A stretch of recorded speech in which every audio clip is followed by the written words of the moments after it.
The other question that I had was this whole thing about your DoMaps, right? I think you talk a lot about DoMaps. Can you walk me through what are these DoMaps and how important?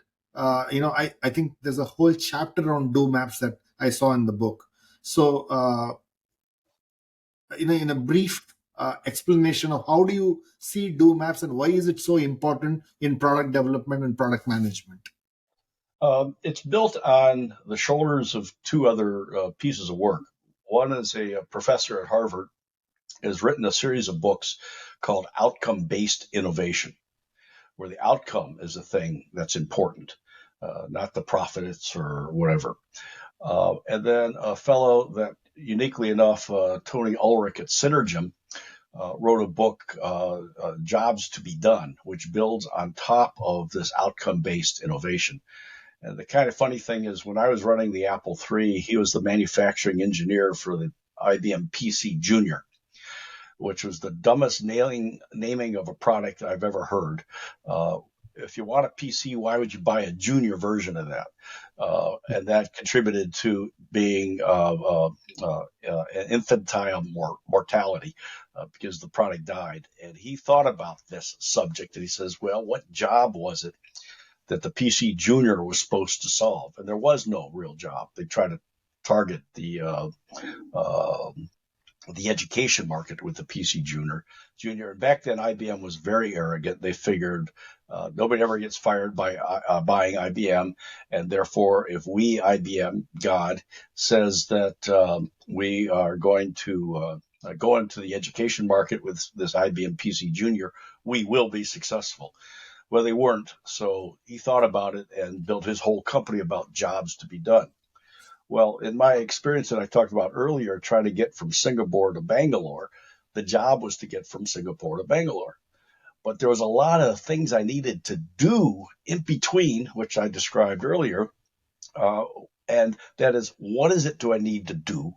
When do I need to do it?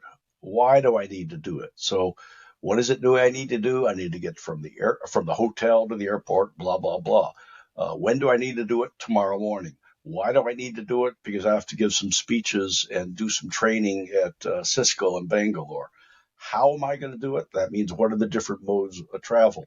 Uh, how am I going to find my ticket and check in the gate? How important is it? Well, I get fired if I don't get there and don't get paid. And how satisfied am I with the current ways of getting it done? Well, I ended up eating a cold breakfast, so I'm not very satisfied with that. So that opens an opportunity, a use case, a problem statement for someone to develop a product that solves all of those do's, things that I need to do. But if I'm perfectly satisfied with the way things are, you don't have the value proposition to convert me from the way things currently are. A classic example of that is ride sharing versus a taxi. And the guy that invented ride sharing, a company called Uber, lived in Los Angeles. And if he raised his hand in the air to hail a taxi like we would do in Washington, D.C. or New York. And I think in some of your cities in India, you could just raise your hand in a taxi or a motorbike would pull up. Well, if he raised his hand in there, the people will say, hey, put your arm down, your armpit stinks. Because there were no taxis running around in L.A. And then he thought about, smartphones and mapping and the ability to contact independent drivers and not have to buy medallions and all of that kind of stuff. So the notion of ride sharing got started because he had a problem. If he lived in New York or in Washington, D.C., as I did for a while, if you scratch your nose, 10 cabs would pull up on the curbside. So you had to be careful to keep your hand away from your face, unless you wanted a bunch of taxis following you around. So that's what I mean by that.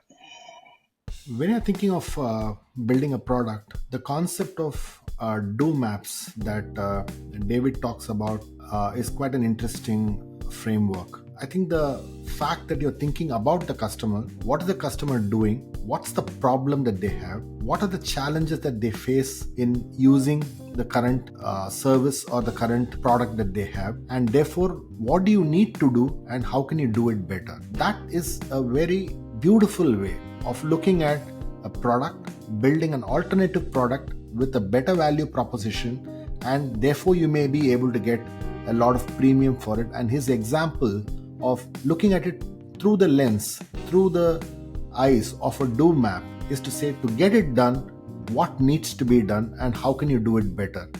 When you think product, think about do maps, and do maps provide a very interesting perspective of how can you think of building world class products.